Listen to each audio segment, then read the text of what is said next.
Սիրելի հայրենակիցներ, Թագուհի Ղազարյանի եւ Սիսակ Գաբրելյանի հեղինակած այս նախագծերի մասին խոսել եմ եւ այդուհանդերձ նպատակահարմար եմ գտնում մեկ անգամ եւս անդրադառնալ, քանի որ նախագծերը օգտագործվում են հայ առաքելական եկեղեցին վարկաբեկելու, ինչպես քիչ առաջ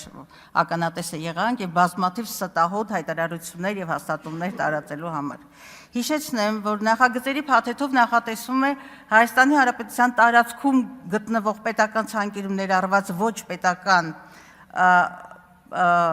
պատմության եւ մշակույթի անշարժ հուշարձանի կարգավիճակ ունեցող պաշտամունքային կառույցները օտարվեն միայն կառավարության համաձայնությամբ, որպեսզի, ինչպես հիմնավորում են հեղինակները, այդ հուշարձանները ոչ հանրօգուտ եւ իրենց նշանակությունից տարբերվող նպատակներով չօգտագործվեն։ Առաջին հայացքից սա ականջահաճո է հնչում, բայց մեկ անգամ եւս բարձրաձայնեմ։ Սա ենթադրյալ եւ վարկաբեկիչ թեզ է, որովհետեւ հայ առաքելական եկեղեցին երբեք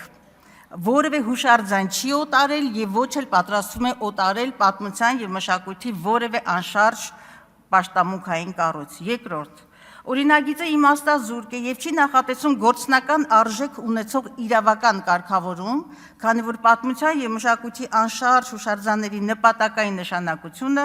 որևէ մեկը իրավասու չէ փոխել անկախ վերջինի սեփականության ձևից։ Ուստի օտարելու դեպքում շարունակվելու է պահպանվել նույն իրավական ռեժիմը։ Որևէ տրամաբանության չի ենթարկվում նաև այն դիրքորոշումը կամ օրենսդրական կարգավորումը, որ պետական ցանկերում գտնվող կառույցները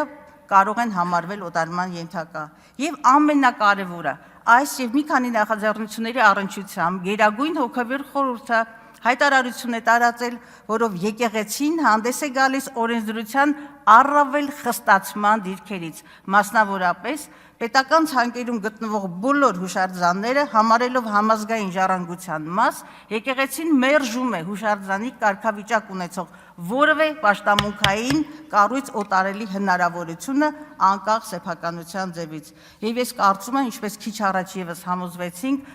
որ այս նախաձեռնությունը երկրում սկիզբ առած հակաեկեղեցական արշավի մաս է, որը առերևույթ հայ առաքելական եկեղեցին վարկաբեկելու եւ հանրության շրջանում հակաեկեղեցական տրամադրություններ ձևավորելու քաղաքական նպատակ է հետապնդում։